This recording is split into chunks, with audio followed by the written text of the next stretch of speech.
Good morning. This meeting of Parliament is resumed. Prayers.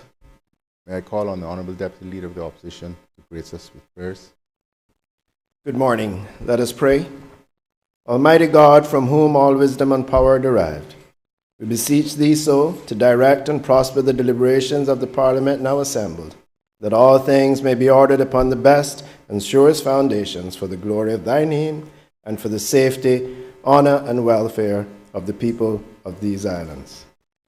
Bless our sovereign King Charles III, William, Prince of Wales, and all the royal family. Give grace to all who exercise authority in our Commonwealth, that peace and happiness, truth and justice, religion and piety may be established among us. Especially, we pray for the Governor of the Cayman Islands, the Premier, the Speaker of the Parliament, the Leader of the Opposition, Ministers of Cabinet, ex officio members, members of the Parliament, the Chief Justice, and members of the Judiciary, that we may be enabled faithfully to perform the responsible duties of our high office. All this we ask for thy great name's sake. Let us say the Lord's Prayer together. Our Father, who art in heaven, hallowed be thy name. Thy kingdom come, thy will be done on earth as it is in heaven. Give us this day our daily bread, and forgive us our trespasses, as we forgive those who trespass against us.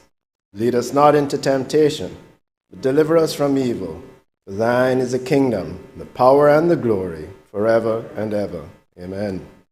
The Lord bless us and keep us. The Lord make his face shine upon us and be gracious unto us. The Lord lift up the light of his countenance upon us and give us peace now and always. Amen. Please be seated.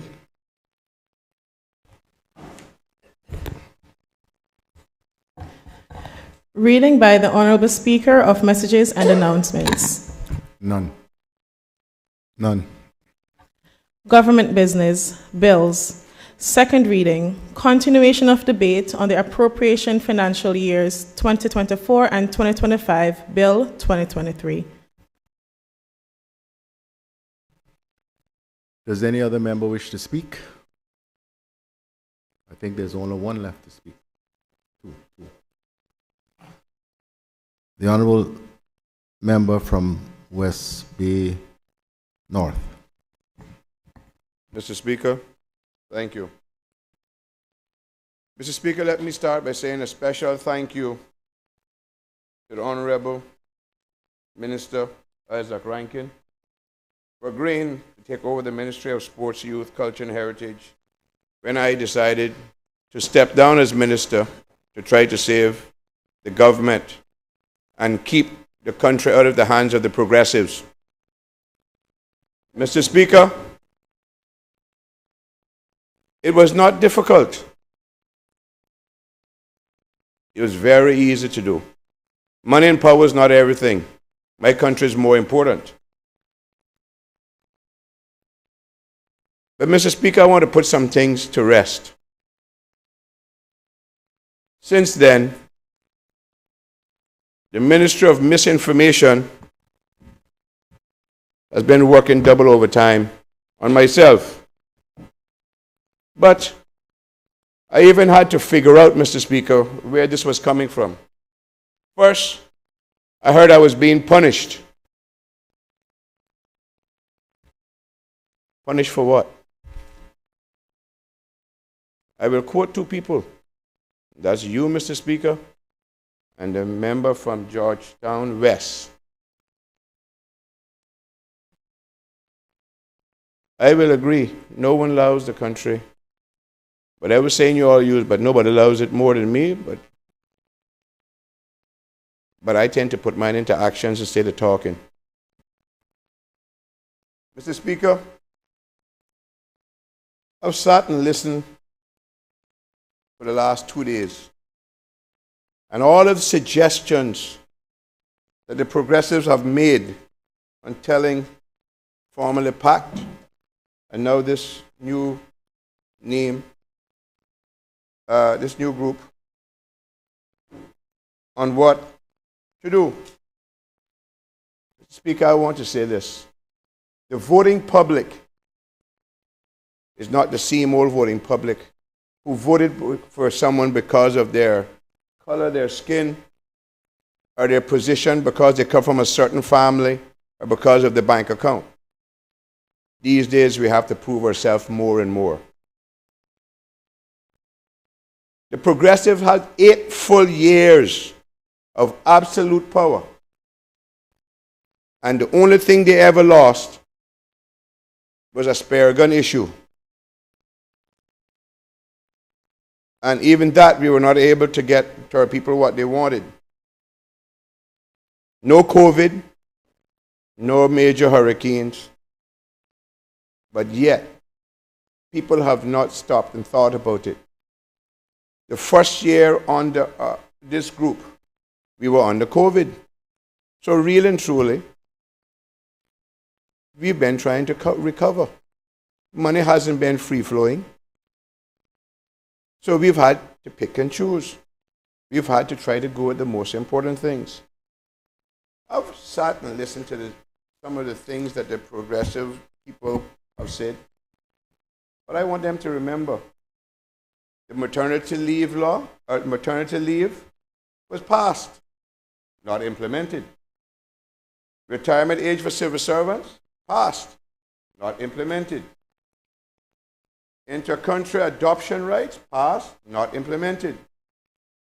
Civil service performance incentive, passed, not implemented. Pension and employees benefits reform, it was rejected. Vacation leave entitlement, rejected. Healthcare reform, rejected. I could go on, there's a lot more. No. The thing about it, Mr. Speaker, is that I remember sitting next to the member from Bordentown West, MP Saunders, just in case I got the East and the West wrong. When you, Mr. Speaker, was the Premier, and we saw fit to get you a new vehicle, people were making fuss about it. His words were, "We are wrong. We should not give our Premier a second-hand vehicle. Our Premier deserves a first-hand, brand-new vehicle." And like he said in his last time, bad mind is killing a lot of people in this country.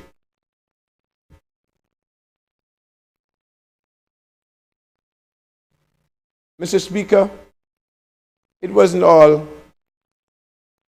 Closing down a country is fairly easy. Opening up a country is very difficult, especially when you don't want to cause any people or anyone to die. We inherited a lot of things. One of the things that has a lot of people confused, and I wish the people that sit in these seats here would tell the country the full story. All of that regent or dump deal, as the little man calls it. When was certain things signed and all those type of things? Bring everything out to the country and let the country know. Because as you talk, that you can't discuss that. You can't. We are dealing with the people's money and the people's future of our children, our grandchildren. Nothing should be done behind any closed doors. It's time for those type of things to stop.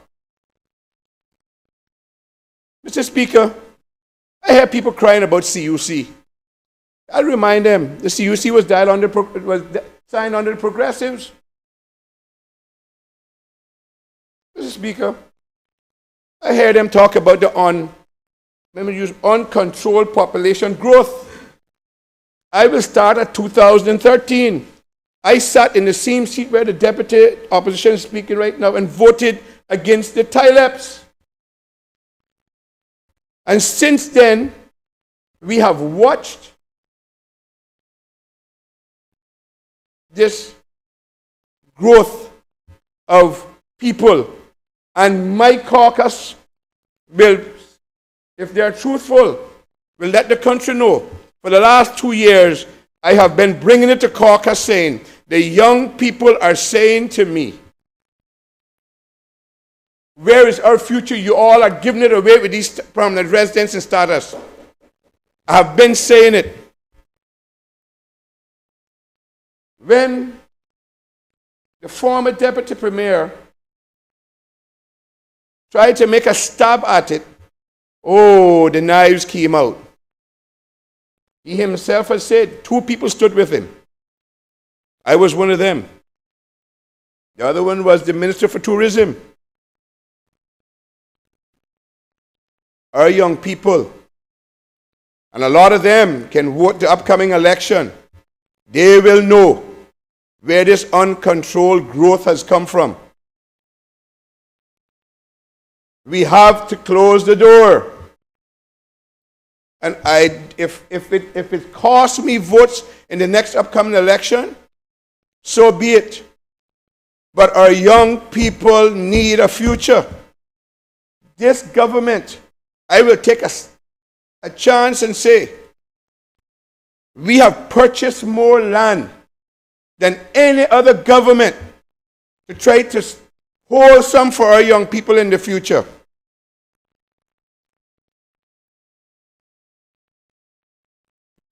Mr. Speaker, then I heard them comment on the $1,500 or the $1,200. I want to remind the country, when we took over, I remember the progressives telling the country that they would give them more. But it was so funny. They had only put the budget for the stipends until May. In other words, they left off 7 months of stipends, which amounted to $35 million.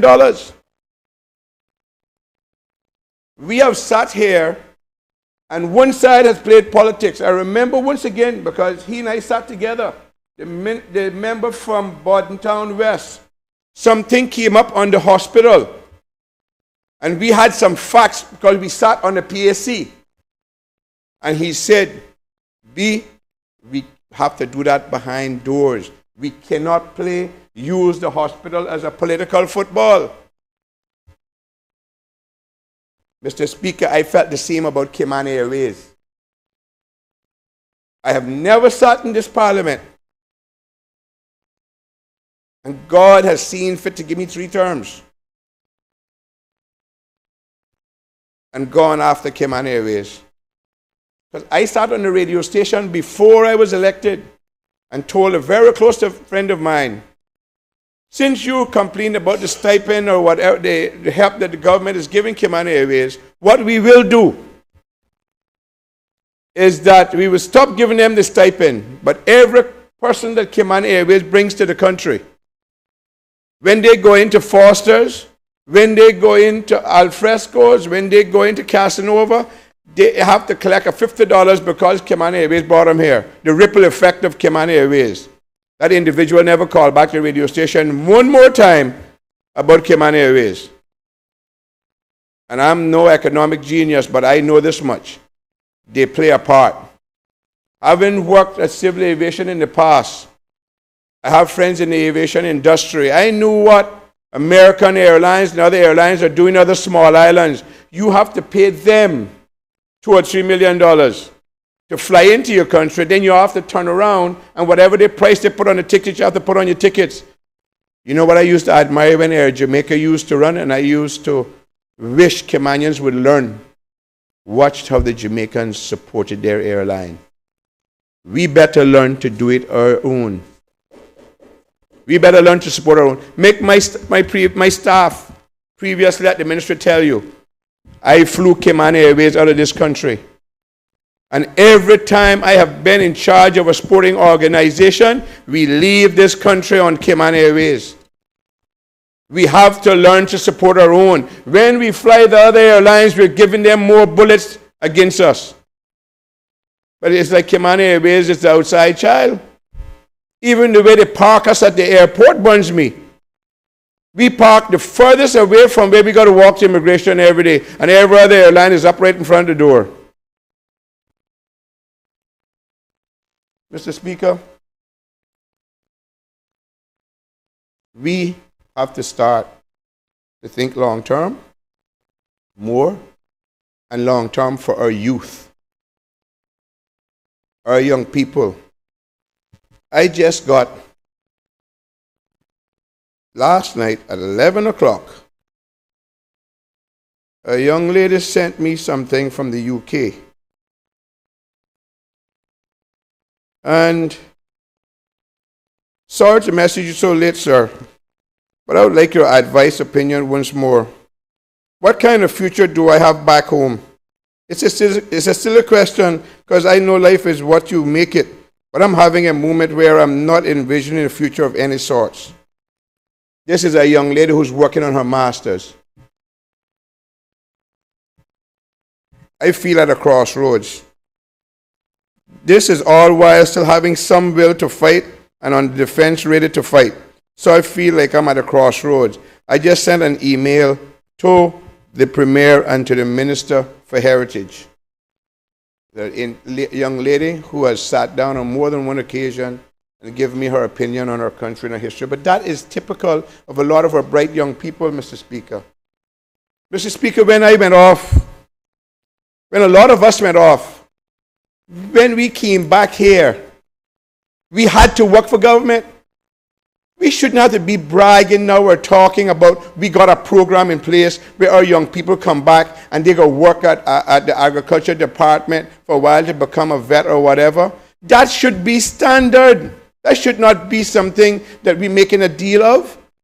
It says the Cayman Islands. It doesn't say United Kingdom. It doesn't say Canada. It doesn't say Jamaica. It says the Cayman Islands. And this is a beautiful little country, Mr. Speaker. We have our problems. But for too often, we kick the bucket down the road or we bury our head in the sand like the ostrich and don't want to face them until, like putting a Band-Aid over a boil, and then when it turned bad, you wonder what caused it. Mr. Speaker, I never had much intention to speak because you have a new Minister of Sports, Youth, Culture and Heritage, and I'm sure he'll do a good job. What I intended to speak on was some work that I intend to do with the Attorney General and with lawyers. But before I get to that, Mr. Speaker, I've always heard of a drowning man grasping at a straw. I'm sorry he's not here today, but that's what the member from Georgetown West, I know that's why he probably didn't come in this morning, the former parliamentary secretary for sports. He had the audacity to talk about travel. Maybe if he had spent some time with sports, he might have been able to help the then civil servant who was running sports and help them make some right decisions. Mr. Speaker,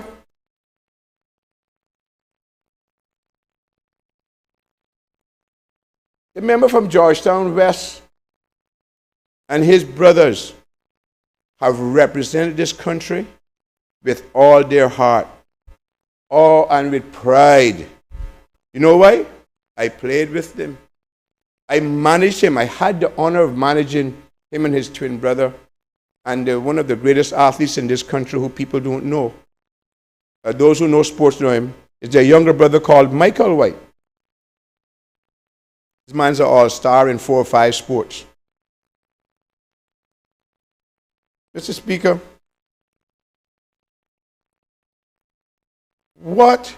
and when the member from Georgetown West and people like Craig Merrin and myself have said it in the past, if I'm going to a war, I want him and his brother, especially the twin. I want the two of them with me.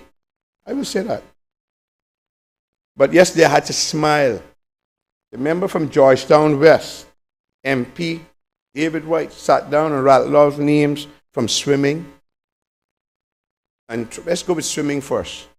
If he was so concerned, he had 8 years and money to give the Swimming Association a 50-meter pool. Did no such thing. Then he rattled off track and field names.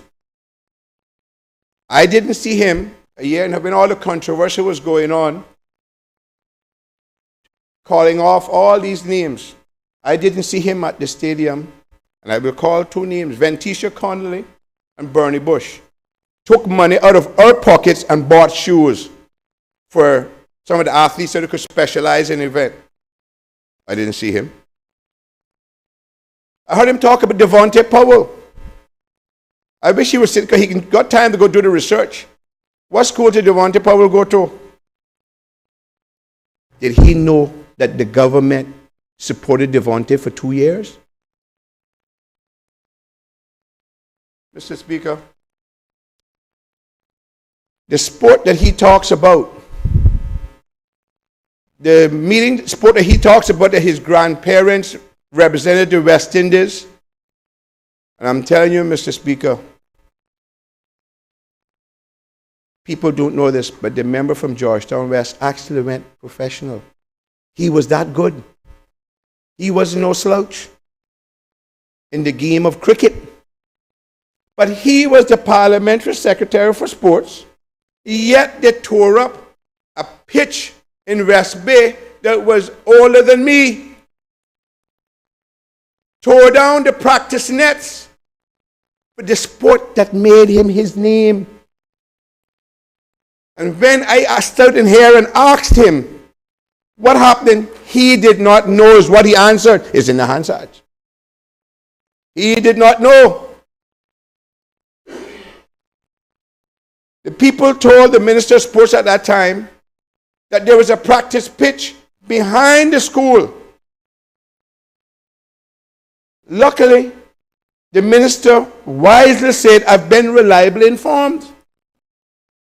And there was practice nets behind the school. Mr. Speaker, to go through the back gate, at that time, you had to walk through 30 feet deep of logwood prickles to get to the Jimmy Powell Oval, which had no practice nets, and there was no place for the children to go and practice cricket. So in other words, he killed the program in West Bay for a few years.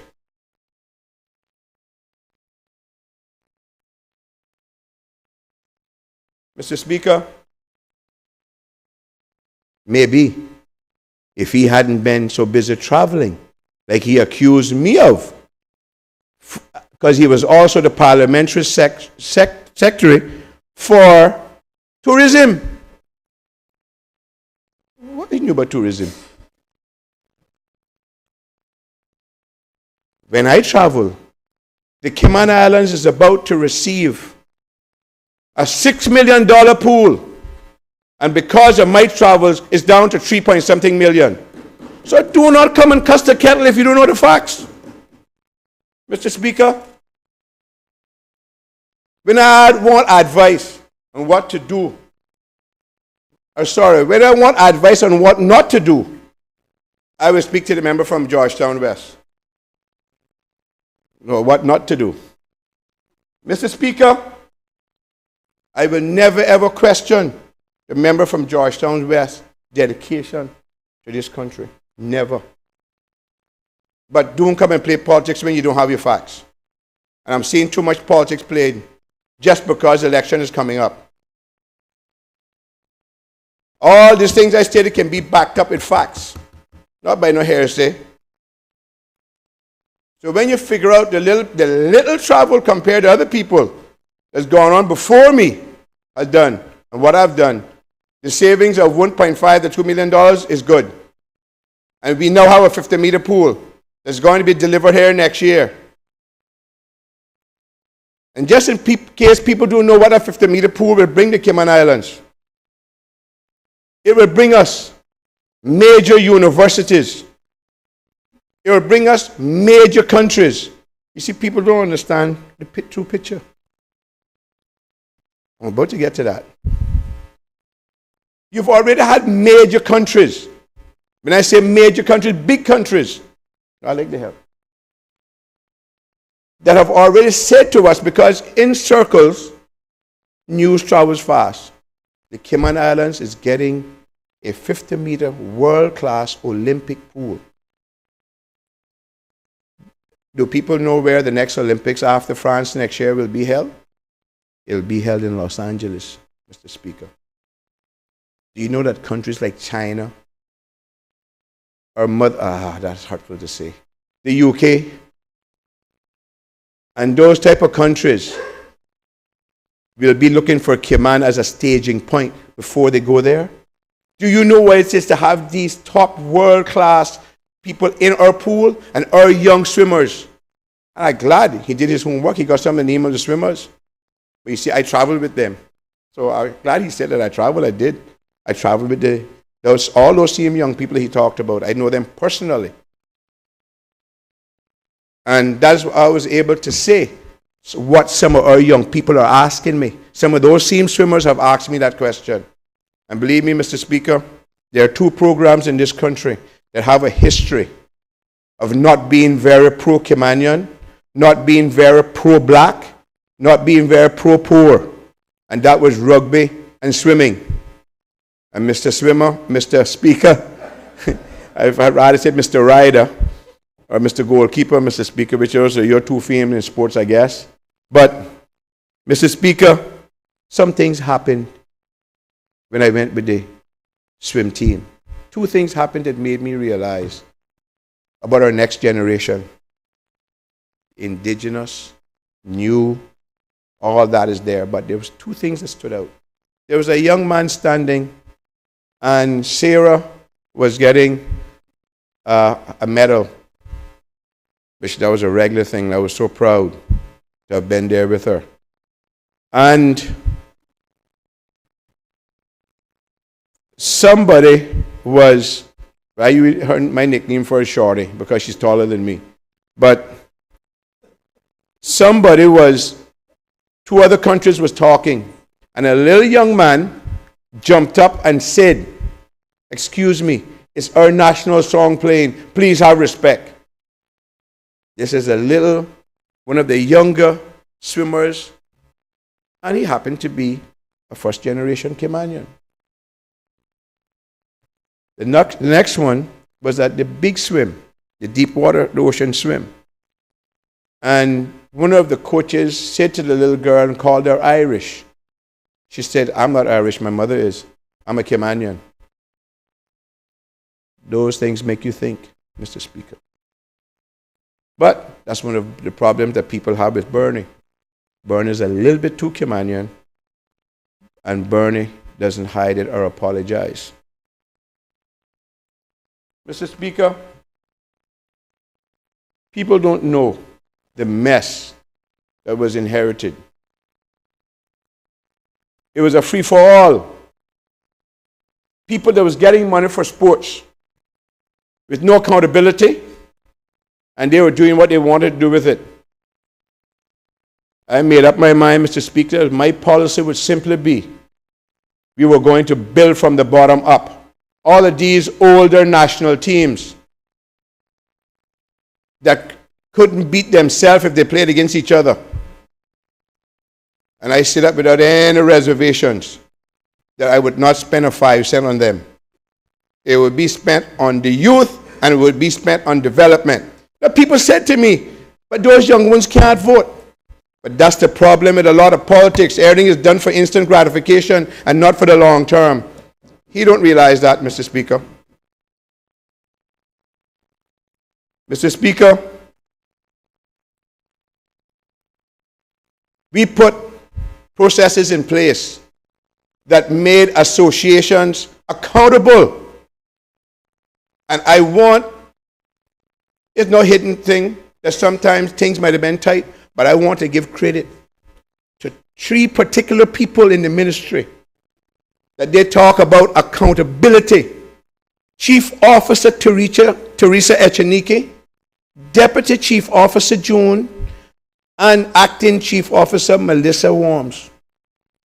Credit must be given where it's due. You had to be accountable. Money is limited. It's not a free-for-all. We have to know where we're spending our money. And the blessing that came back was Dr. Dalton Wattler, the Deputy Chief Officer, because then I finally had someone like myself who had a deep knowledge of sports and knew what different stages were of development. Then we could really put the processes in place that, guess what? And Deputy Chief Officer June West said, Minister, if you all see what the program needs, but that's what you must buy.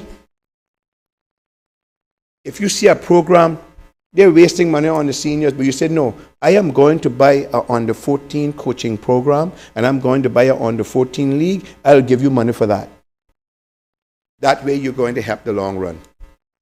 Yes, they can't vote, but it's the right thing to do, Mr. Speaker. It's the correct thing to do. These are some of the things that we put in place. You had to show programs, you had to show, and you had to show female programs as well. This thing about concentrate on the men and ignore the women, that had to stop. The women had to get equal billing. Because I look and I ask everyone, show me what we have to show for the amount of money that the progressives spend on sport, that we have spent on sport. We have very little to show. Why? Because the people in the sporting organizations can come and talk and they can threaten votes. If you elect me, you elect me. If you don't elect me, it's okay. Born with somebody before he got here, and when I leave here, I'll still be somebody because I'm leaving here with my name clean. But, Mr. Speaker,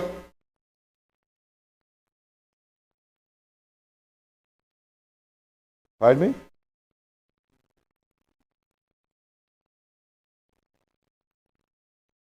The last time I saw a long-term program from a ministry level was from the Ministry of Football, Mark Scotland. He had something going with a gentleman from the UK called Fitzroy Simpson, the former national player for the Reggae Boys in the World Cup. He's become a big agent in Europe. They had Martinez, Gray, Solomon, Foster, Board, Smith, Hernandez. This was just 7 or 8 of the young boys that were over in the UK. If that program had continued, Mr. Speaker, we would now have a national team with these boys as the base for this national team that would have won more than one match in the last 5 or 6 years. Mr. Speaker, no one can tell me why it was stopped. But what have I done? What have we done? Years and years ago, Mr. Lenny Hugh brought a man to this country by the name of Everton Edwards. The man built FIU football program and was never once sanctioned by the NCAA. That's hard to do, Mr. Speaker, if you understand sports and understand the NCAA. When he left that, he went back to the UK and he was working with Arsenal Football Club. One of the 3 or 4 only good clubs in the UK as far as I'm concerned, because they built from the ground up. Mr. Speaker, why this man in particular was a good, and I'm happy that when he applied and I was told that he had gotten the job, I was very happy. Why? What do we get our young footballers? What is the thing for the ministry? Talent, identification, and development, Mr. Speaker. So we identify the talent, then what? We've been telling children, boys, 16, 17 years old, promising them the pros. Mr. Speaker, it's usually too late at that time unless you're a Messi. At 17, 18, you're not going pros again, sir. It's not going to happen. But we have to think first college. And if we're someone who is outstanding, which is something that I've tried to get the ministry, the sports office staff to do, is to go into the schools and help the PE teachers that they can identify the talent. And then guess what we've done now? The gentleman coming from the Arsenal Football Club, we can identify. First thing he said, we need to get coaches to standard. We've had some coaches, but what have our coaches done? When we're not pleased with someone wasn't selected, they tell their players, do not go and play for the national team. That's been going on in this country for a long, long time, Mr. Speaker. Some of these coaches that we call the best coaches Cayman have had, they have all done it. You must never, ever tell your athlete not to go represent the country. There's only one thing greater than representing your country, and that's probably going to heaven. Mr. Speaker, so we have a man who knows the college system, who knows colleges. Then we have a man now that when we spot a young boy in primary school who's outstanding, we can get him over to the UK in a camp, to an academy for 2-3 weeks, that if they see the young person and say he's good enough, then we work out the next step of getting the young person over to the UK, like what Barry Martinez and his wife did with their son. Mr. Speaker, this is what you call a long-term plan. Not just willy-nilly and leaving it up to some, because I want to quote Ronald Forbes. Ronald Forbes said, the day athletes realize that there are no coaches, there are no people in the associations, without them, they will learn to stand up for themselves. Because a lot of associations in Cayman, it's about them, not about the athletes, and that's what we've forgotten. The amount of egos that is affecting our young people right now is something difficult to deal with, and that's what you find yourself grappling with in the sporting area. The egos, everybody wants to, and it's all about the travel. Mr. Speaker, there is a plan.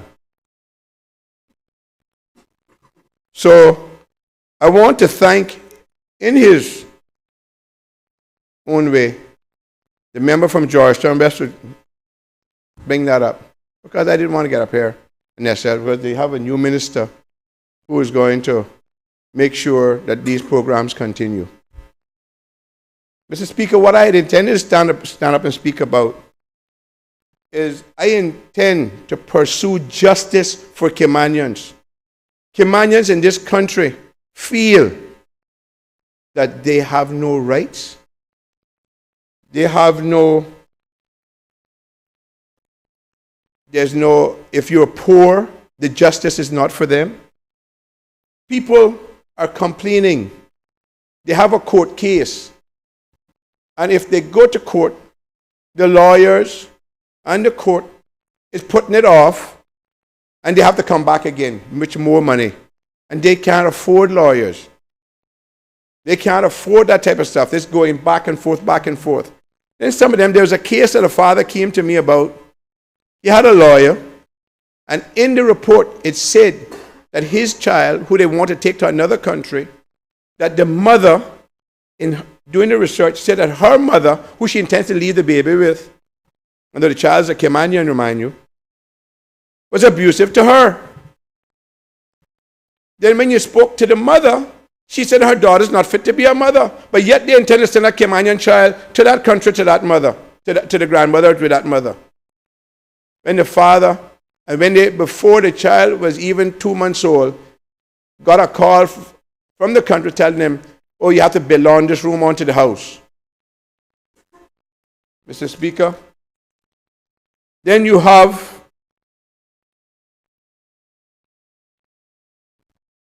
the double standard. People remember that I stood here, and the hate has been it showed up again. But I'm talking about natural justice. Mr. Speaker, when I sat on the immigration board, one of the first things that the now deputy governor walked in and told us and briefed us, and he was so right, which a lot of us didn't agree with though, but such is life, because we found out that a lot of people wanted to speak about these people as applying for their papers, but they were afraid because if you put their name up front, they would lose their jobs. They said that if I wrote in about you, you had the right to see what I wrote and who wrote against you. And that killed a lot of people telling the truth about how some people really were. Everything was designed for Caymanians not to get a right deal, Mr. Speaker. The pictures came out in the newspapers, everything. Everybody has a right in this country except Caymanians, and that's the way a lot of Caymanians feel. Mr. Speaker, we had something that showed its head something that was called, I think, enhanced security or something. That people would go apply for a job, get a police record, everything is good. You give them the job, but all of a sudden, enhanced security says that you can't get the job. The person had no right to appeal, no way to appeal. They don't know what's being said about them or who's saying it. But yet, why is that? Where's the natural justice? Mr. Speaker, now you have the newspapers or these press that have gone crazy. The other day, one of them went after an honorable person on the next side of the house in a disgraceful manner.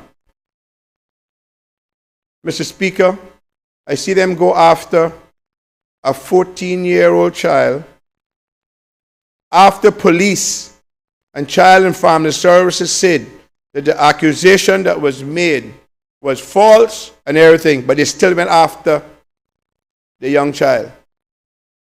Mr. Speaker, there was a case the other day where an individual takes it upon themselves to go to the newspapers. That individual has been fired from major law firms for lying. The individual has been found in positions that there's no integrity, no quality to anything that they say. And when the newspapers contacted the premier, former premier, and the deputy governor, were told that some of this stuff was not so, they still went ahead and put up stories. You tell me there's no recourse for the individual that they named? There's no recourse for the member on the next side of the floor that the thing was said about? There's no recourse for that young 14-year-old? Mr. Speaker, then you say to yourself, why? It seems as if the press is bent on breaking down and carrying down Caymanians.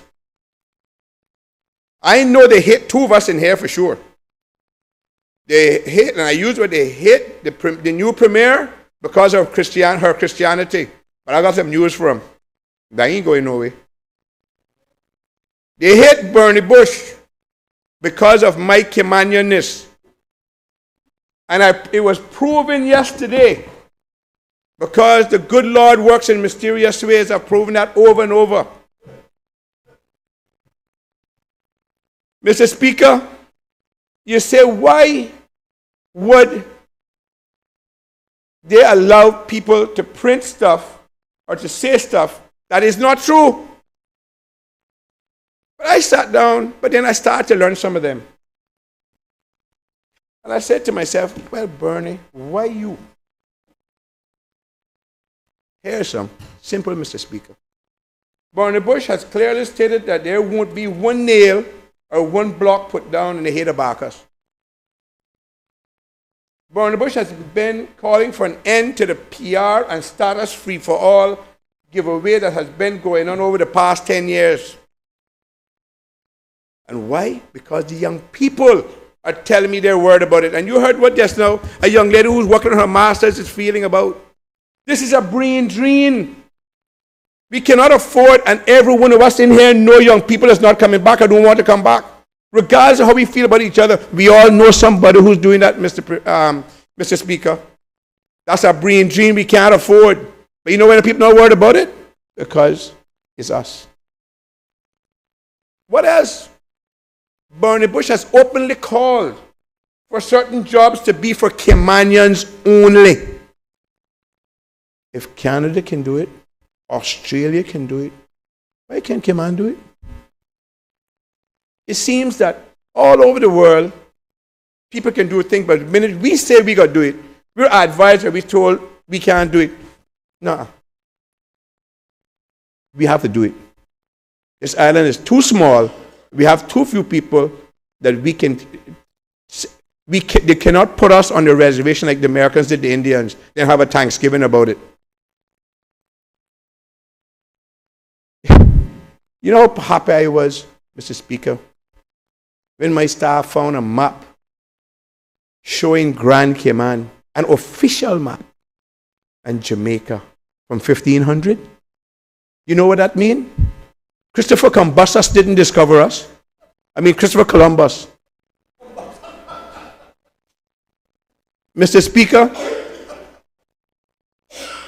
Bernie is always pushing Caymanian culture. And that's why I like this new governor. Because when I gave her a hint on how to operate, and she stood up and said it. And she does it. You see her walking along. She has her head up. She see people. She say good morning. She say hi. I pass in people in the government building. And I'm not talking about white people, I'm talking about all people. All colors. They're in the elevator and they don't say good morning, good evening, or nothing. That's not our culture and our heritage. But you see, Bernie brings it up. I says, good morning. And I tell them, you're working with us now? When you see us, when you get in, say good morning or hello. I see when I was the minister of Home Affairs, I'm standing up talking to the head of the regiment. Policeman comes up, Mr. Speaker, speaks to him, and doesn't say kwe to me. I'm at the car race with Mr. Norman Joseph, and a policeman comes up on a motorbike and says hello to Norman. Of course, they don't know who I am, but it's okay. But it doesn't matter who I am. Just say hi, good morning. We have to educate them. We'll allow everyone to come. People keep talking about culture and heritage. You have an event, they don't show up. Or they come for the food and they're gone. Mr. Speaker, we have to practice and insist. This thing about Cayman, oh God. Open your arms and come in and they take advantage of us. Now, not everyone's that way, Mr. Speaker. Let me make that clear. There are some good people who have come here to this country and contributed. And they haven't contributed after they have continued to contribute after they've gotten their papers. Not like some of them, like most of them, who as they get their papers, you don't see them no more. Being a Caymanian is a convenience. And the last one, Mr. Speaker, why would they allow someone to come after me? The famous one. Bernie Bush is not for rent, and Bernie Bush is not for sale. And how I know this is so, Mr. Speaker? I was reliably informed yesterday that one of our members sitting on my side was called and told, oh, there's a nice piece coming out in the newspaper tomorrow. They knew it was coming, they knew it was coming after me. But guess what? Mr. Speaker, I want to say, but before I say that part, I'm closing up now. Mr. Speaker, the Jude and Letha Powry Park, the improvement to Alal Park, West Bay Gardens Park, and the Five-a-Side Court, God's willing, will be done next year. Why? Good people like Andy and John Borden, people like McAlpine, they're helping. People like Island Paving, they're helping. They're working with government and working with myself to make these things possible. To my people of West Bay and West Bay North and to this country, I want to wish you all a safe and Merry Christmas. Please be safe and remember the spirit of Christmas. Help each other. But Mr. Speaker, I want to say to the compass, to Reshman Sarah Orrit, Bernie Bush, for too long has done too much, has done so much. I want you all to know this. I have done too much for too long, for too many people, for organizations, and make-believe journalists, and liars like Sarah Orrit to bring me down. Only God will do that. Thank you, Mr. Speaker. Member of Georgetown North, I know you know full well that West Bay North, you know full well that you shouldn't use language like liar in the course of proceedings. But you're finished, so let it be.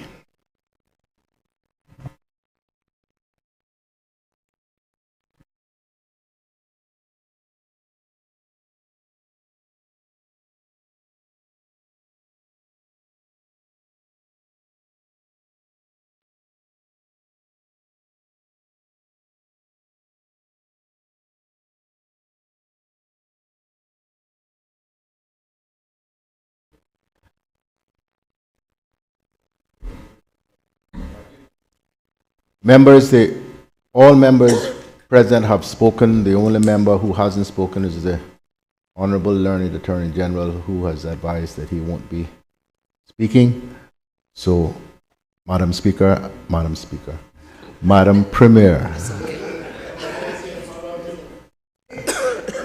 all habits die hard. Madam Premier, I call on you to exercise your right of reply.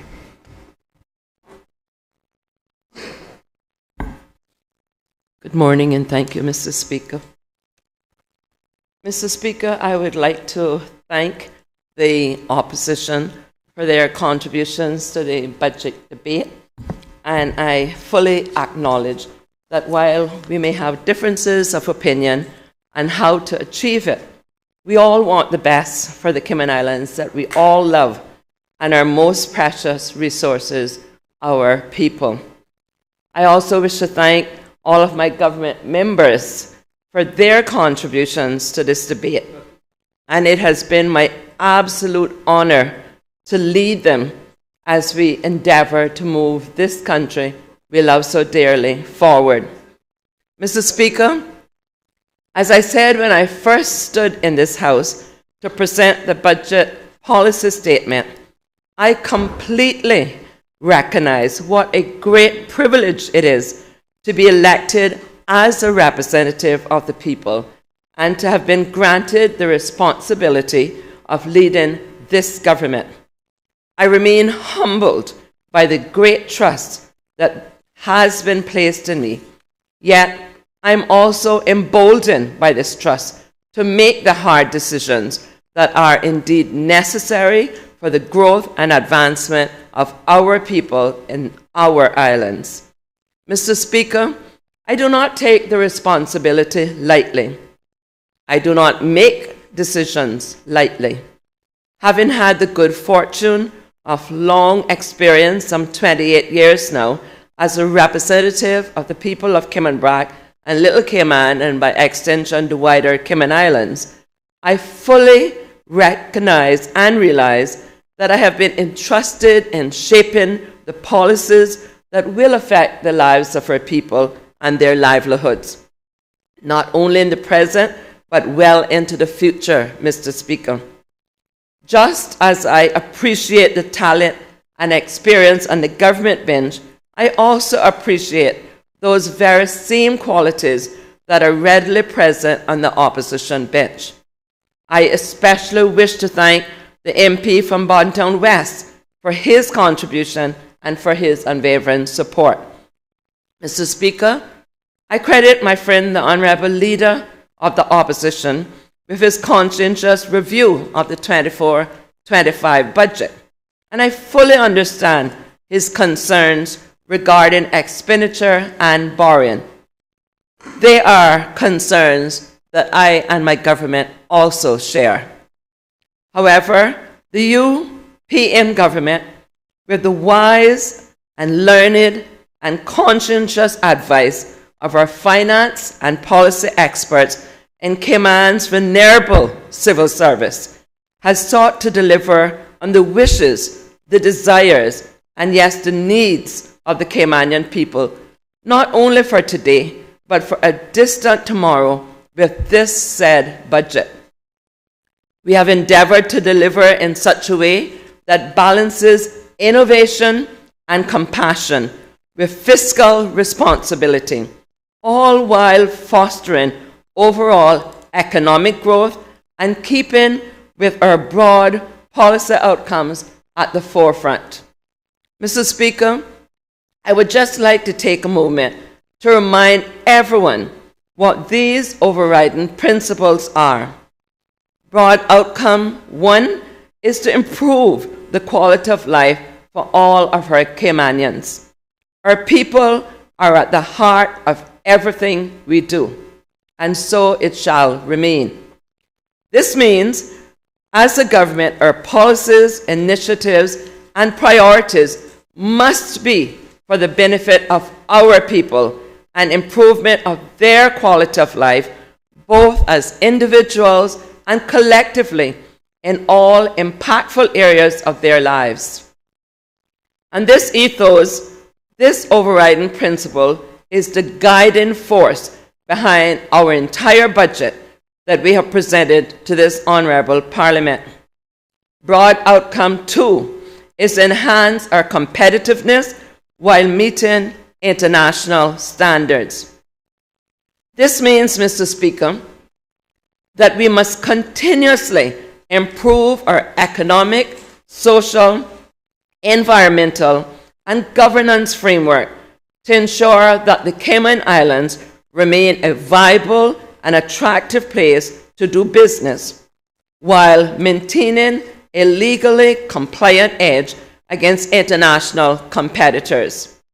And this is exactly what we have done and continue to do with our efforts in beneficial ownership legislation and our ongoing compliance with the FATF guidelines.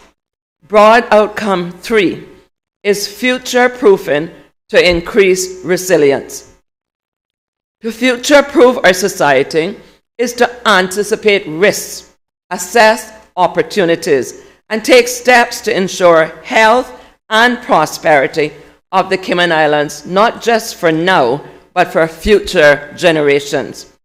This is exactly what my government has done with the 24-25 budget. Planning for tomorrow with our actions and policies today. Making decisions that will have a long-term benefit. Broad outcome 4, Mr. Speaker, is to modernize government to improve public sector performance. Under this broad outcome, the elective government is responsible for formulation of policies and for setting the priorities which the government will focus on addressing and which will be executed by our loyal and faithful civil servants. It is basically what any government budget is all about, what our priorities are and how they will be carried out. Broad outcome 5, Mr. Speaker, is to protect and promote Caymanian culture, heritage, and identity. This is a shared passion and commitment, Mr. Speaker, to ensuring that our culture, our heritage, and identity of the Caymanian people is preserved and passed on to future generations. And how better to ensure this preservation by doing all within our power today to enhance the well-being of today's Caymanians economically and socially. Mr. Speaker, we have all agreed in various ways and with individual language and interpretations that the Caymanian people are in greater need of support, assistance, and encouragement than they have ever been for decades, due to the various global storms that have engulfed our small islands and indeed rocked the entire world over the past few years. Mr. Speaker, the opposition has noted the need to ensure the quality of life, the well-being, the health, and the safety of our people with our policies and spending plans. This is exactly what we are doing in the 2024-25 budget, Mr. Speaker. Government spending, Mr. Speaker, much has been said by the opposition about the spending on personnel in this budget, over $500,000. But how do we deliver more services and better services without people? How do we finally get our residential mental health facility up and running without the right staff to run it?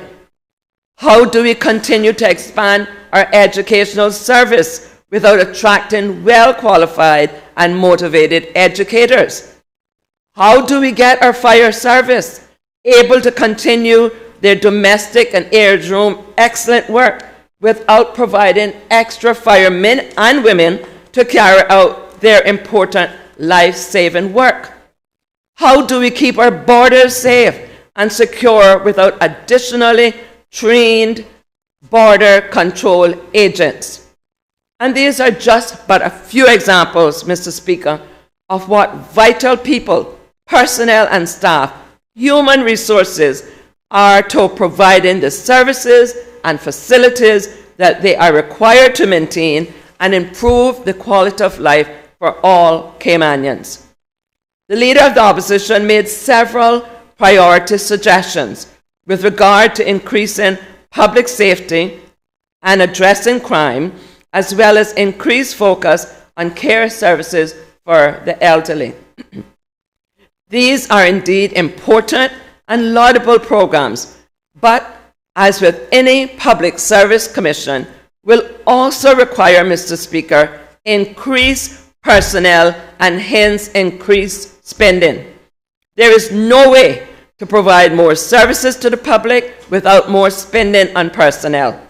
Regardless of the strides in artificial intelligence, there is currently no replacement for actual humans to care for the sick, teach our children, patrol our streets, or rehabilitate our prisoners.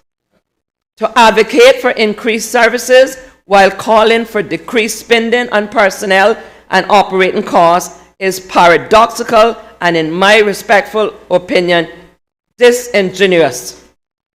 Capital expenditure. Mr. Speaker, I have previously expressed gratitude to my UPM cabinet members and caucus colleagues for making a united push to finalize this budget. And I would like to underline and reiterate my thanks to every one of them. We have been accused of earmarking funds for vanity projects, when in fact, I have seen us all leave our egos and personal considerations at the door of JB in order to reach consensus. Hence the reason we are here today and not having to ask for a temporary budget. Mr. Speaker, it is our fervent belief in our mission and indeed our desired outcomes for our people that have kept us focused on the task and united in heart and in deed. While the opposition is asking, why now? And is it really needed? With regard to some of our planned capital projects, I must respond with a quote from the American author Arnold H. Glasgow, and I quote, Mr. Speaker, "One of the tests of leadership is the ability to recognize a problem before it becomes an emergency," unquote. And Mr. Speaker, we are seeing in today's Cayman Islands some of the effects of previous generations not recognizing burgeoning problems. Granted, for some of these problems, they were unforeseeable. But if we have had the luxury of time and the gift of foresight now, why not plan ahead and ensure that we do have adequate schools and other facilities for our continually growing population? And I wish to go on record to thanking my colleague and friend from Cayman West and Little Cayman for his foresight in recognizing the dire need for future-proofing education on Cayman Brac. Right now, Mr. Speaker, we have a government that is faced with the task of playing catch-up after so many years. We are trying to build roads, houses, schools, waste management facilities, and more to deal with a population that has grown faster than our infrastructure. And this is not to allocate blame, Mr. Speaker. Each government over the years had their priorities and managed them as best as they can, considering all of the bureaucracy that one has to encounter along the way. The Cayman Islands cannot, Mr. Speaker, however, be such a bad place after all, as it is still a most highly sought after destination. In fact, when many come, they cannot find the exit. With our planned capital projects, we are not only trying to catch up, Mr. Speaker, but also to adequately prepare the future for future growth. We are, in short, future-proofing, since we have the resources to do so today, and we are doing it responsibly. Why should future generations of Cayman be in a situation that many Caymanians feel that they are in now, with our facilities and resources stretched to capacity and beyond due to unforeseen growth? I turn now to borrowing, Mr. Speaker. This brings me to the Honourable Leader of the Opposition's assertion that we will unfairly load future generations of Caymanians with a burden of public debt through the proposed borrowing to fund the next 2 years' capital projects. First, Mr. Speaker, I have to assert that this is being most economical with the truth. As the borrowing is prudent, it is responsible, and well within the framework of fiscal responsibility.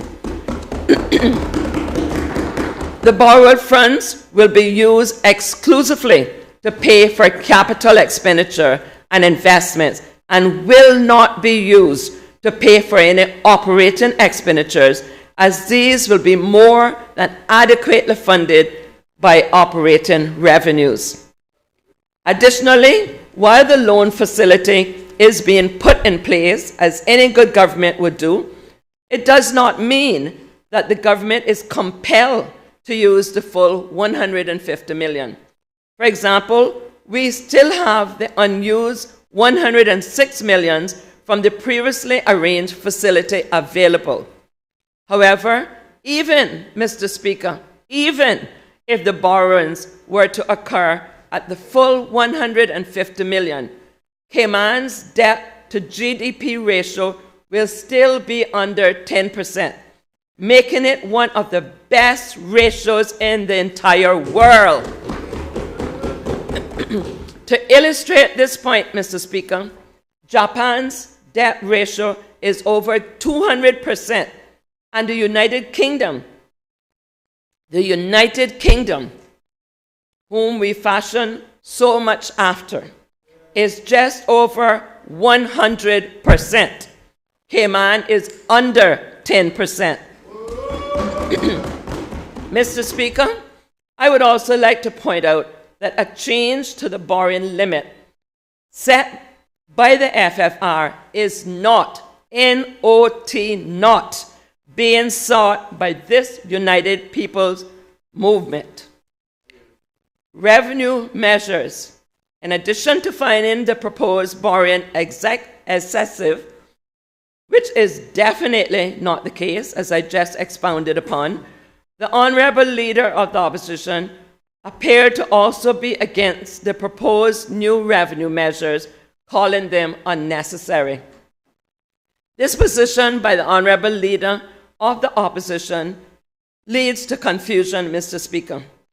How is it that this or any government is supposed to offer increased social support, the $1,500 for the seamen and others, as was requested, as well as new and expanded public services without increasing any fees or taxes? It is just not possible. And it would seem that we're being expected to pull a rabbit out of some hat. A magician, I'm not. The proposed fee increases and new revenue measures were very carefully considered to ensure that they would not impact the average Caymanian or lower income resident. We fully understand, Mr. Speaker, the already difficult impact of our local families of inflation and the high cost of living. May I now turn to cost of living. Mr. Speaker, to address the cost of living, the Leader of the Opposition would have us both reduce the duty on fuel and increase pension payments to retired civil servants while not seeking additional revenues from other sources, and also while simultaneously providing increased services, programs, and facilities in several areas. The areas slated for fee increases, Mr. Speaker, and new fees were purposely selected in order that they would not impact the overall cost of living impacted by global inflationary pressures that this government has no control over. It is a global issue, Mr. Speaker. In the strong winds of inflationary pressures, all the good ship Cayman can do is to adjust its sails. And this is exactly what we're doing, Mr. Speaker, with the proposed budget. We are adjusting our sails and equipping our craft to handle the existing strong winds, the rough seas, as well as any unforeseen squalls that we may encounter in the future. Economic growth and stability. Mr. Speaker. Order. Mr. Speaker, I must take issue with the Honourable Leader of the Opposition's assertion that a strong economy is not a central tenet of the UPM government's ethos. A strong economy, you see, Mr. Speaker, is an underpinning factor in each of our broad outcomes. Take broad outcome number one, Mr. Speaker, improving the quality of life for Caymanians. How can we improve the quality of life without a strong economy? When quality of life is defined as, and I quote, an individual's perception of their position in life in the context of the culture and value systems in which they live, and in relation to their goals, expectations, standards, and concerns, unquote. And key indicators of good quality of life include wealth and employment. Indeed, Mr. Speaker, in the context of improving our quality of life as a broad outcome, some of the specific outcomes would include nation-building initiatives, sustainability discussions, socio-economic policies to ensure employment and productivity, and to increase both individual and community wealth. Broad outcome 2, Mr. Speaker, focuses on enhancing our competitiveness. It's all about maintaining a strong economy and encouraging economic growth, as it refers to the need to continuously improve our economic, social, environmental, and governance frameworks in order to ensure that the Cayman Islands maintain and remain a viable and attractive place to conduct and operate businesses and remain competitive. Mr. Speaker, this not only applies to the financial service industry in relation to global regulatory requirements, but it also equally is applicable to tourism, construction, technology, and other emerging industries. In our stated broad outcomes, Mr. Speaker, this government has reiterated its commitment to maintaining a private sector-driven economy. Our administration acknowledges the important role of the private sector in generating the activity which provides the goods, services, and productivity required to have a healthy and vibrant economy. Mr. Speaker, this in turn creates employment, as well as the most significant percentage of government revenue. The revenue generated by the private sector driven economy is in turn utilized by the government to provide public services such as education, healthcare, and financial assistance, and funds key public sector infrastructure such as roads, and completing the virtuous circle. How is it then that ignoring or not focusing on maintaining a strong, stable economy, quite to the reverse, Mr. Speaker, brought outcome 3, Mr. Speaker, which is future-proofing to increase resilience, also focuses on protecting our economy against future shocks and challenges. We recognize, Mr. Speaker, that as the Cayman Islands economy continues to grow and the world faces transformational shifts in supply chains, technological breakthroughs, and disruption to establish global markets, the Cayman Islands must consider potential impacts these may have on our future and recognize the need to embrace new economic opportunities. Mr. Speaker, future-proofing therefore acknowledges our vulnerability as a small import-dependent islands to external shocks such as natural disasters, supply chain shortages, global conflicts, and health or economic crises. Mr. Speaker, we are looking forward and attempting to provide security and stability for generations to come, including economically. Broad outcome 4, which is modernizing government to improve public sector performance, is also linked to maintaining a strong and stable economy. While a growing population, Mr. Speaker, an expanding economy requires the extension and even creation of new public services, a sustainable approach dictates that greater emphasis must be placed on increasing the efficiency and effectiveness of the delivery of government services. Mr. Speaker, this broad outcome serves to bring attention to the role that the public service plays in a successful, sustainable, and thriving country such as ours. Even broad outcome 5, Mr. Speaker, in which we strive to protect and promote Caymanian culture, heritage, and identity, is predicated on an economic footing. Mr. Speaker, the need for preservation of our links to the past has been realized through the rapid changes and shifts occurring through our economic growth. However, we do recognize that we need a strong economy in order to have the relative luxury of being able to fund heritage and culture preservation projects and policies.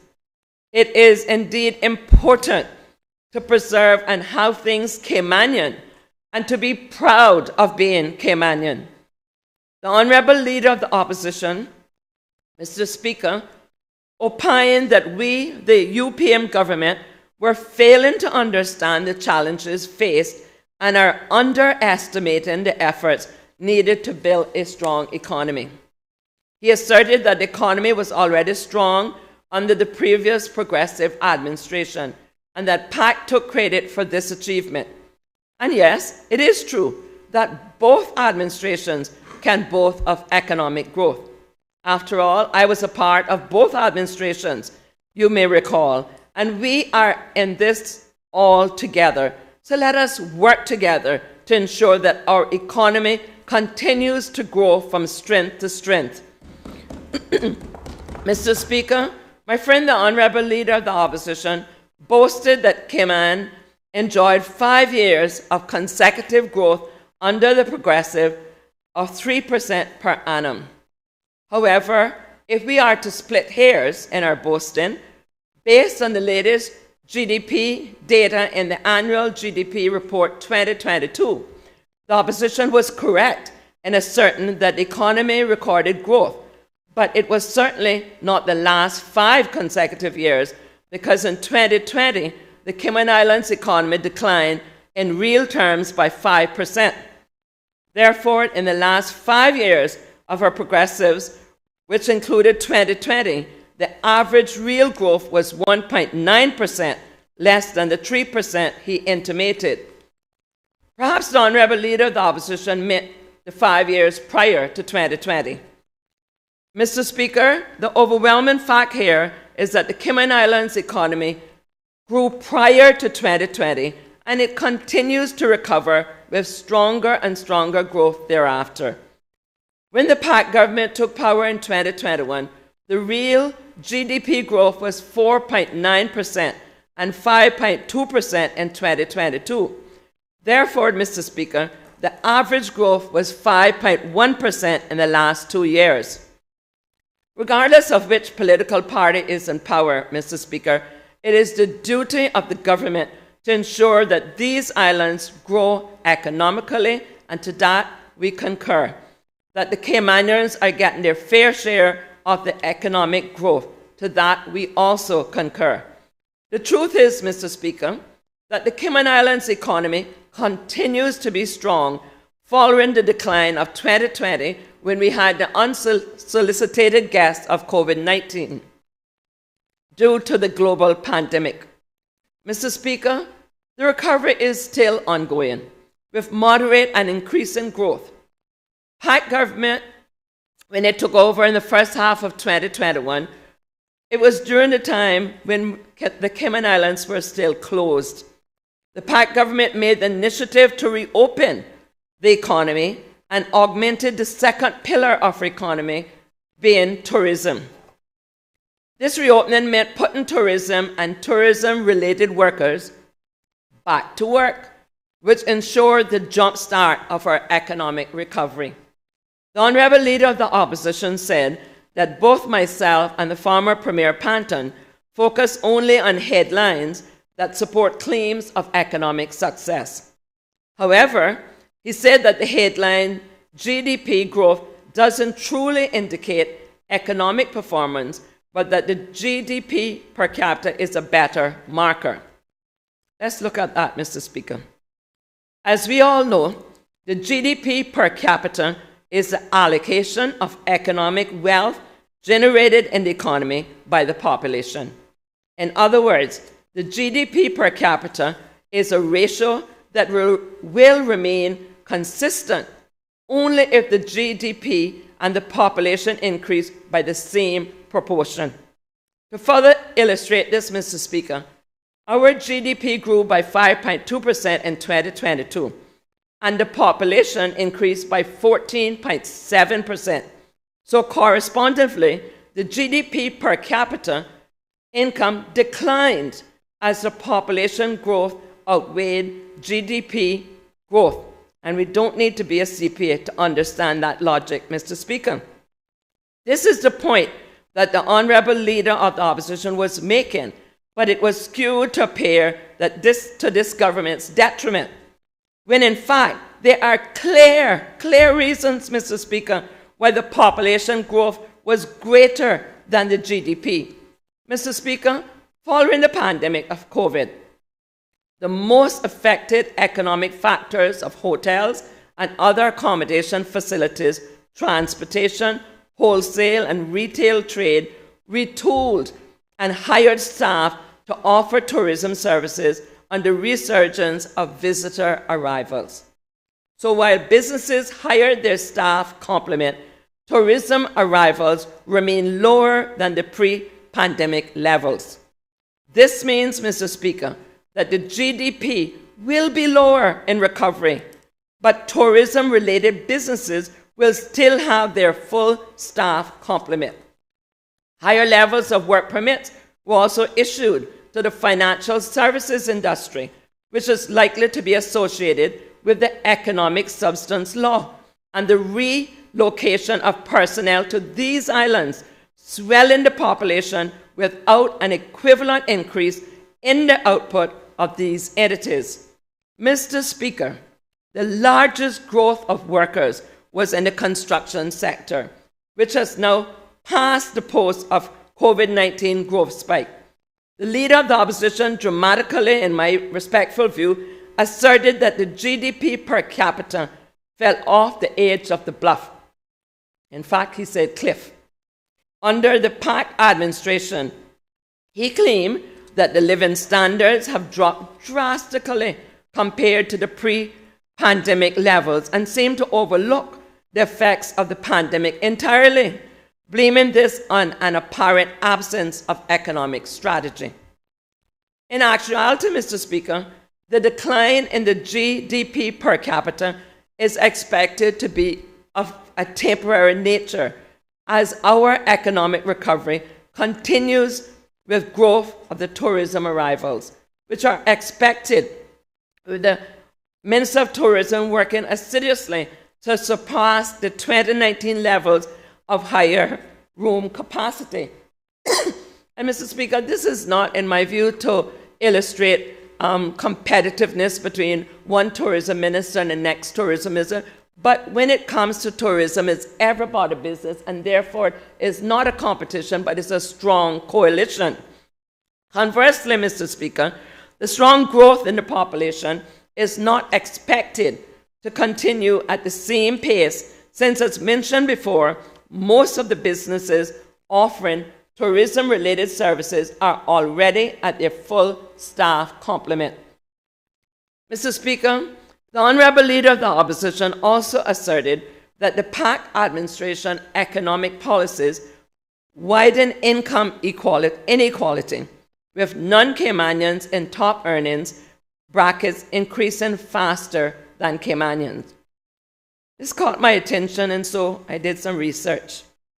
However, further analysis by the ESO of income brackets relative to qualifications reveal that at every education attainment level, except at the PhD level, Caymanians earn a higher hourly wage than non-Caymanians.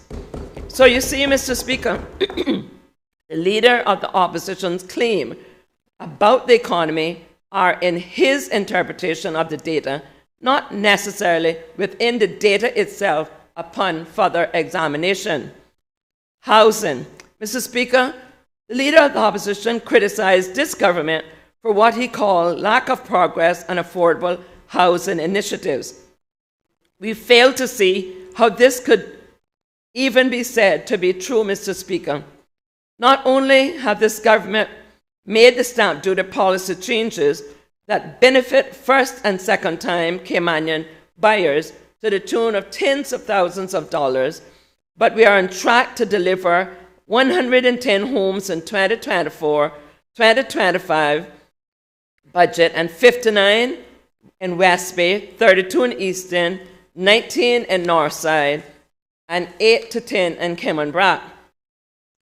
Added to the mortgages offered by the Cayman Islands Development Bank, the work of the Housing Task Force, the development of the National Housing Policy, the PAC and the UPM administrations have done more in the past 2 years with regard to affordable housing than has been done in prior administrations.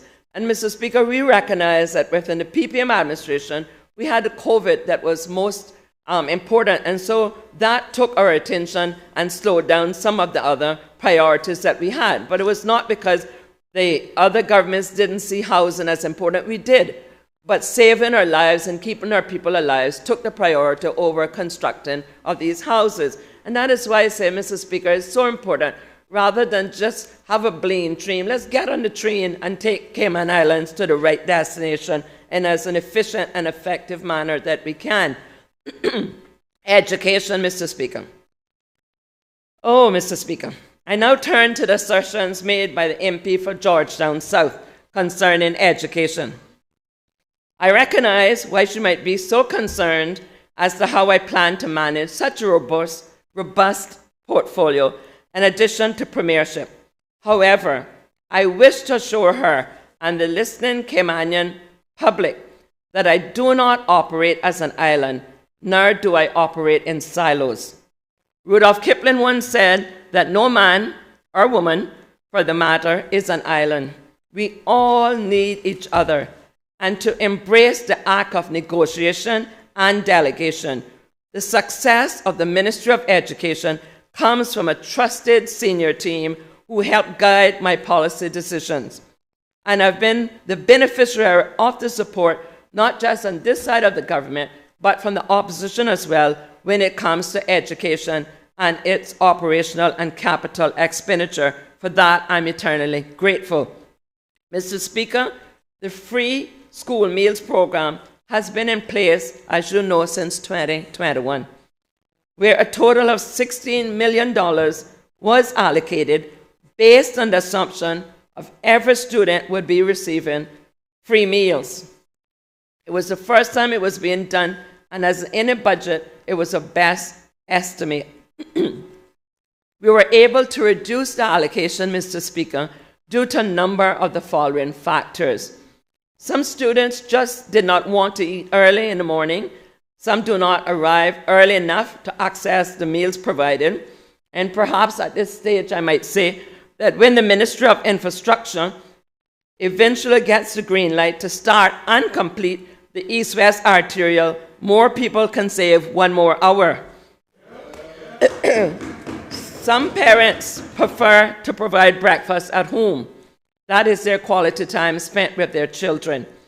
Most private schools, Mr. Speaker, as I understand it, do not offer breakfast, so some of our sixth form students and those on alternative placement do not always have that option.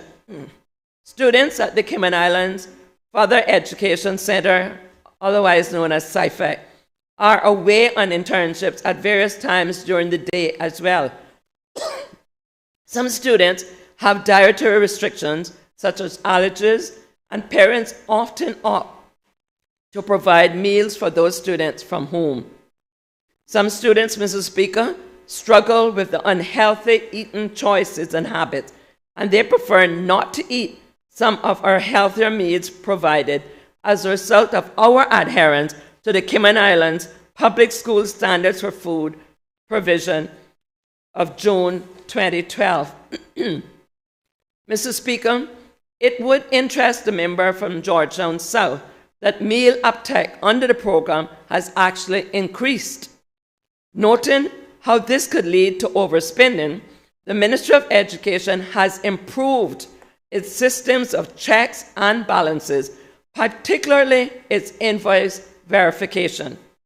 Meal providers must enter sales recorded by parents or students who use their swipe card for meals on an online meal ordering platform that this government put in place, and invoices must match the sales recorded in the system, with exceptions made in very limited circumstances.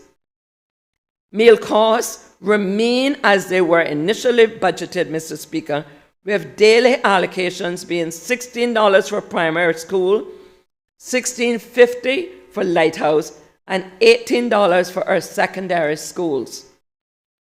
Mr. Speaker, meal quality is prioritized, and monitoring is also done with the help of the Health Services Authority, HSA, community dietitians, to review and approve school meals and meal plans. We just don't say eeny, meeny, miny, mo.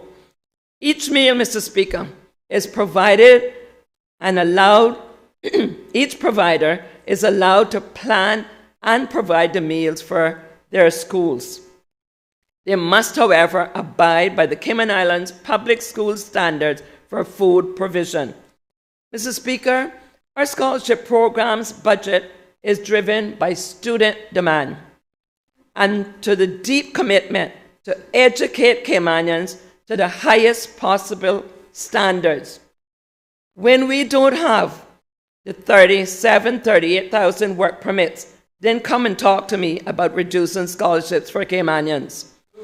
We have noticed an increase in local and overseas scholarships over the last 3 years. And we expect, Mr. Speaker, to continue this. We are delighted, absolutely delighted, that our government has the funds to educate our Caymanian students, and that we will continue to do.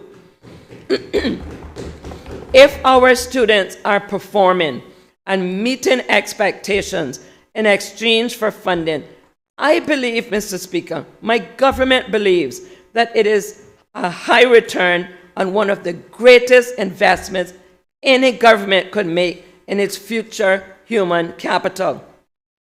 I realize that this has not or may not make everyone in our country happy, because education, you see, Mr. Speaker, is the password which breaks many glass ceilings and provides the possibility of an exit out of poverty and mental slavery. In fact, Mr. Speaker, I have been told, so it is not circumstantial evidence, I have been told face to face that I am doing too much for education and that I need to slow down. Well, read my lips, as one former United States president said. Not on my watch, Bobo. Mr. Speaker, the Ministry of Education and Department of Education Services, DES, is also further enhancing the recruitment strategy to ensure that they continue to recruit high-quality educators. Mr. Speaker, before the last director of the OES office left, I had met with him because we had upgraded and get an uplift, augmented the morale with our educators through their salary, and we'll continue in this budget to do the necessary remuneration adjustments. We had started to put in place the necessary modern educational facilities, albeit through incremental development for our education sector. And it was in time to supply the resources.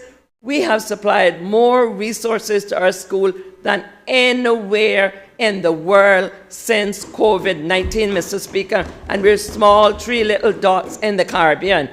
I saw my friend PM Hollis from Jamaica make a big PR scene because he was doing a handful of laptops. I did over 5,000 laptops to every Caymanian student.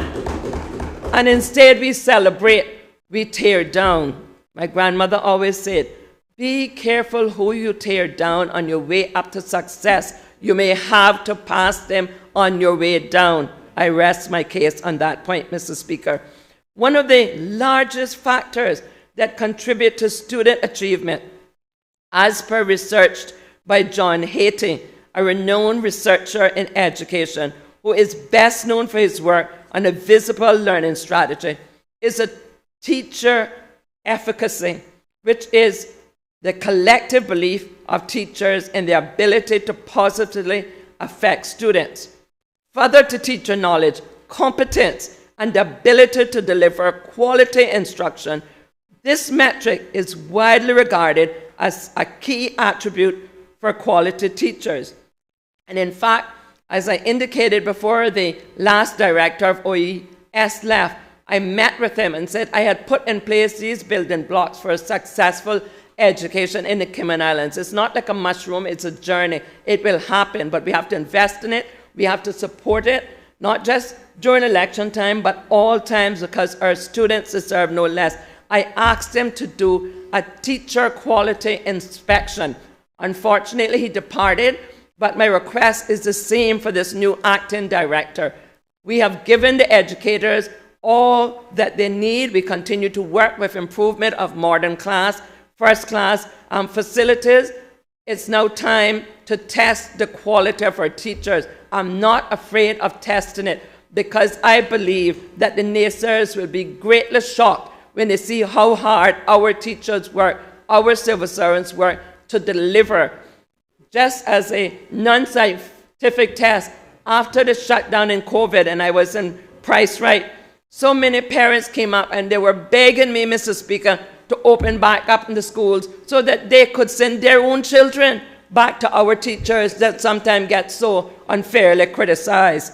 The recruitment of educators, Mr. Speaker, will focus on demonstrable competencies and skills through doing, through action, and targeted questions that identify the appropriateness and fit for the ethos and culture of excellence that is the target for all government schools.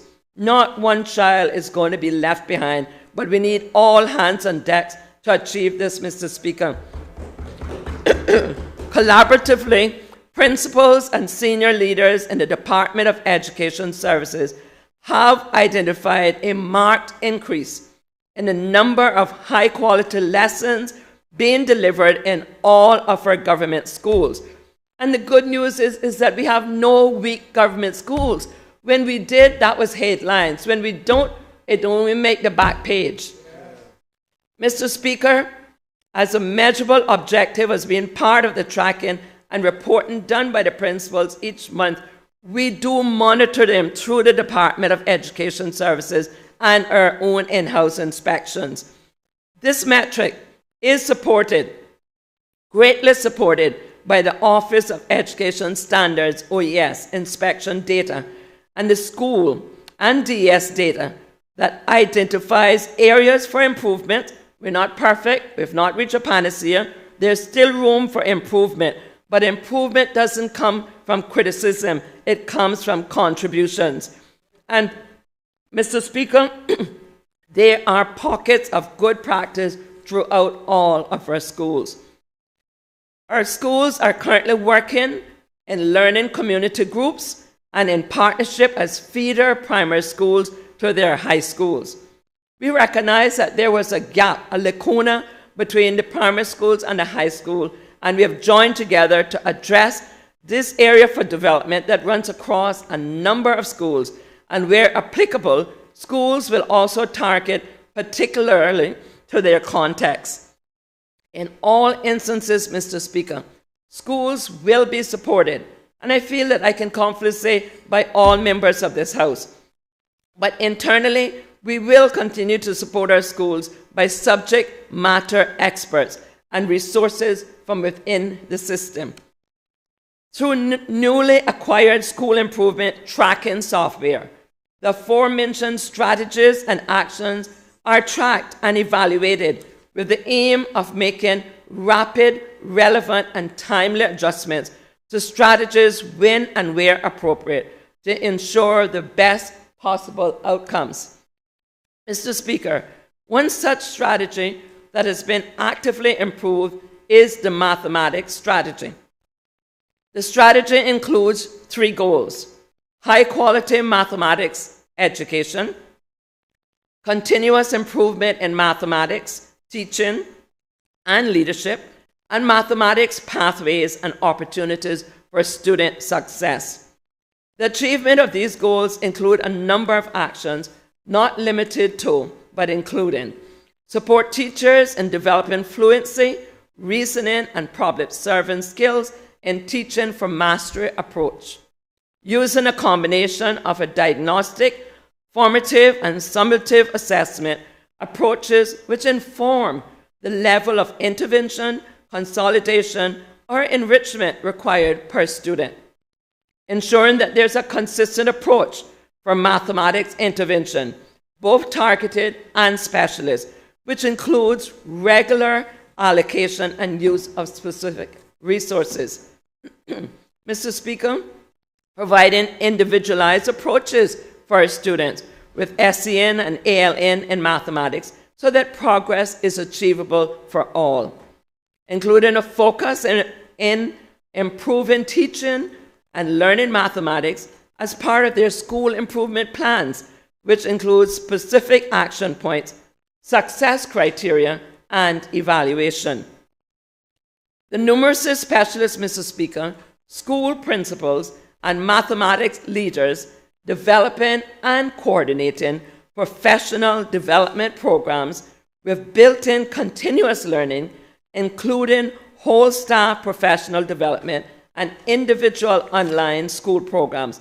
Mathematics leaders and their community partnerships, in collaboration with the numeracy specialists, they run a catch-up program for low-attaining Key Stage 3, that is, years 7, 8, and 9 students. The numeracy specialists, Mr. Speaker, in collaboration with private partnerships, to promote a range of mathematics-based national competitions and community clubs for our students. These strategies, Mr. Speaker, are targeted to cover primary and secondary schools, and they are aimed at developing sustained mathematical competencies and knowledge in our students and teachers alike. Mr. Speaker, overall, there has been improvement throughout all of our schools due to the implementation of proven, well-researched strategies like the one I just detailed. I will share more of these successes through our communications channel in the upcoming weeks. Mr. Speaker, turning now to sustainability and climate resiliency. Noting the passion that founded the ministry and its current leadership under the Honourable Member from West Bay Central, Ms. Catherine Ebanks-Wilkes, I am confident, Mr. Speaker, that we are one step closer to the Regent project being completed. Negotiations are continuing between the Cayman Islands government and the DART Consortium to reach financial close for Regent, Cayman's Energy and Recycling Centre. Members of the United People's Movement Administration have been briefed on the status of the project at our request, with only a small number of conditions precedent still outstanding. Efforts are ongoing to wrap up the negotiations. Of course, the negotiations between CUC is pivotal to the success of a successful end date. Responsibility for taking the project forward remains with the Ministry of Sustainability and Climate Resiliency, which is working extremely close with the key stakeholders across the Cayman Islands. As I conclude, Mr. Speaker, having addressed several areas that was presented in the opposition's contributions to the budget debate, I would like to remind us all, Mr. Speaker, that we are indeed working towards the same purpose and towards the common good, which is the success of our beautiful Cayman Islands and our beloved people. To that end, we can disagree, Mr. Speaker, and we will at times, on the routes taken or not taken, but please let us not become disagreeable or bitter. The end goal must be shared and a united one. I would like to thank my colleagues as I did earlier, from Cayman West and Little Cayman, for his considered contribution to this debate and for his usual support for the sister islands. In this spirit, I ask, Mr. Speaker,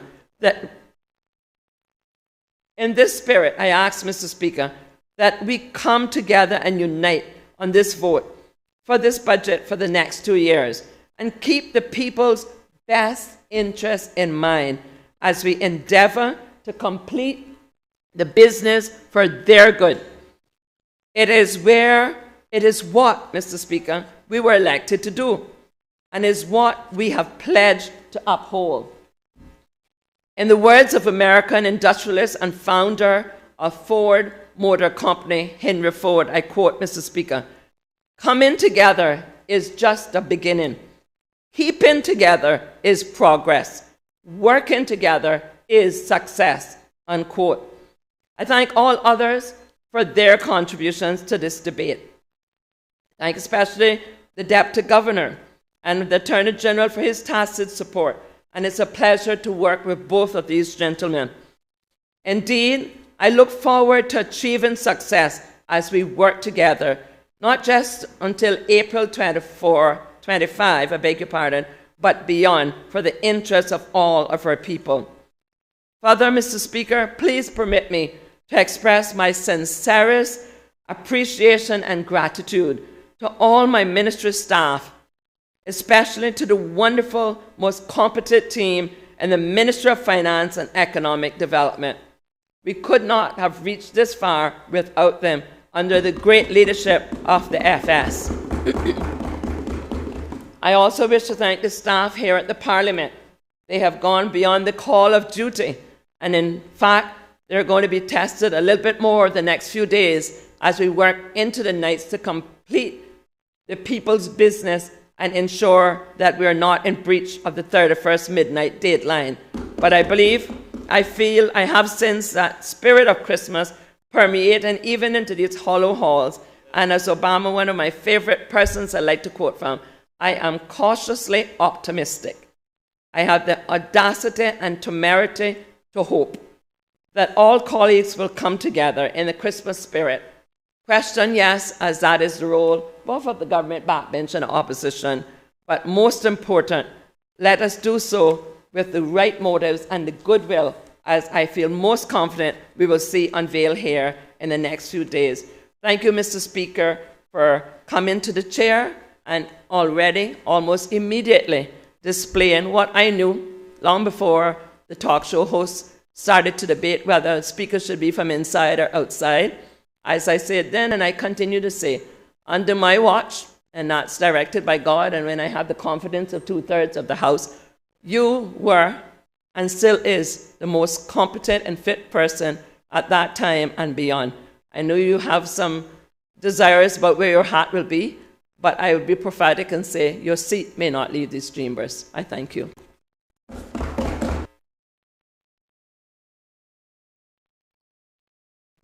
Thank you, Madam Premier. You make me blush. The question is that the appropriation financial years 2024 and 2025 Bill 2023 be read a second time. Those in favor, please say aye. Aye. Those against, no. I believe the ayes have it. Accordingly, pursuant to Standing Order 63-3, the bill stands committed to the Finance Committee of this Honorable House. Madam Premier, may I invite you to move the adjournment of this Honorable House until the conclusion of Finance Committee. Thank you, Mr. Speaker. Mr. Speaker, I beg to move the adjournment of this Honourable House until the conclusion of Finance Committee. The question is that this House do now adjourn until the conclusion of Finance Committee. Those in favor, please say aye. Aye. Those against, no. I believe the ayes have it.